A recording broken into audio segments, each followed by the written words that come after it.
If you could put a bunch of robots in a box and run a reality show, what would you run?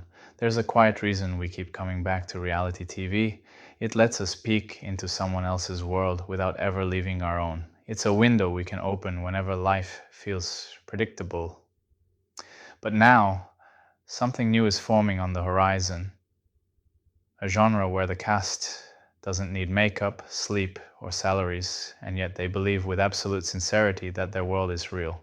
If classic reality television is people performing under the pressure of an audience, the next version is something closer to The Truman Show, except the stars aren't human and the show doesn't need a studio.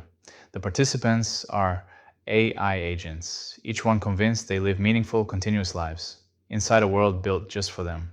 This isn't confined to TV networks. It's made for you, because in the same way we once customized playlists and social feeds, we're about to customize reality itself, or at least miniature versions of it. Imagine this. You go online, browse a catalog from a mega retailer, and order a tiny physical house the size of a shoebox. Inside are cameras, sensors, and a pair of small autonomous robots with personalities.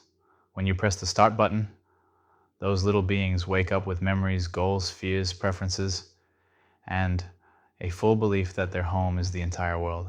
Not a toy, not a gimmick, a live micro-reality.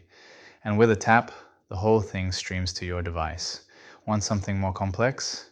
Maybe a small town with 40 agents, or a bustling microcity where each resident has a job schedule, a friend group, and a world view that's never questioned.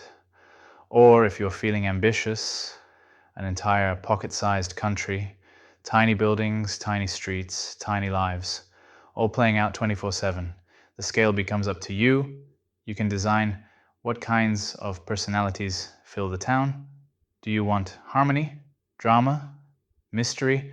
Do you want one resident who's always trying to leave town, even though the border is just the wall of your kitchen counter? Do you want agents who develop inside jokes, rivals, legends? Do you want them to unknowingly perform a miniature reenactment of your favorite genres? Every choice creates a new world, and every world believes it's real. And here's the part that makes this so addictive. You're not just watching a scripted narrative, you're watching something emergent. Something that didn't exist before the moment you pressed that button. This is reality TV without story editors, without producers, without commercial breaks, and without the cast ever discovering the trick. They live their Wednesday morning routines, their late night conversations, their neighborly disputes as if cameras don't exist, even though the cameras exist for you. And a few, you know this will happen, will get emotionally invested in certain characters, checking in on them like beloved pets or digital pen pals who have no idea that their entire universe is about the size of a cardboard shipping box. But the real shift isn't about the technology. It's about control. For the first time, everyone becomes a network executive. Everyone gets their own private Truman Show. Everyone decides the rules, the cast, the setting, the drama level, the tone.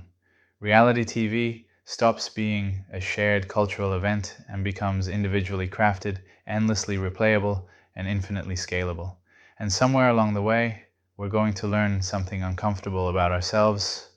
When the characters truly believe their world is real, it changes how we watch them. It forces us to ask why we're drawn to these lives that unfold in small, contained spaces, why observing another being's everyday struggles has always captivated us. Which brings us right back to the feeling we started with, that quiet curiosity humans have for simply observing existence. We used to satisfy it by tuning into other people's lives. Soon we'll satisfy it by opening a small box on our desk, tapping a live stream, and watching a tiny world go about its day, never suspecting that the sky above them is just a plastic lid you forgot to close all the way. Because maybe what we were looking for wasn't spectacle or scandal, maybe we just wanted a window, and now that window can sit right beside your keyboard, living a life of its own. If you like this kind of content, please share it.